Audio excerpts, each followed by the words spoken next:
Në kuadër të fushatës ndërkombëtare 16 ditët e aktivizimit kundër dhunës ndaj grave dhe dhunës në familje, Bashkia Lushnjë zhvilloi një takim të rëndësishëm me drejtuesit kryesor të institucioneve lokale.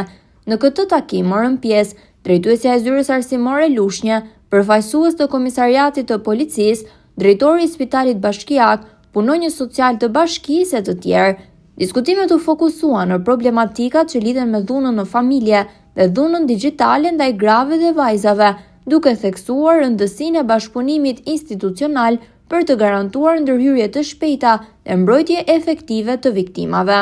Kryetarja e bashkisë, zonja Ariselda Sefa, theksoi se asnjë formë dhune nuk duhet toleruar dhe se institucionet duhet të qëndrojnë aktive dhe të ndërhyjnë në çdo rast, jo vetëm gjatë këtyre 16 ditëve të ndërgjegjësimit, por gjatë gjithë vitit. Ky takim shënon një hap domethënës drejt një qasjeje të bashkërenduar për mbrojtjen dhe fuqizimin e grave, duke rritur përgjegjësinë e përbashkët të institucioneve për një komunitet më të sigurt dhe të drejtë për të gjithë.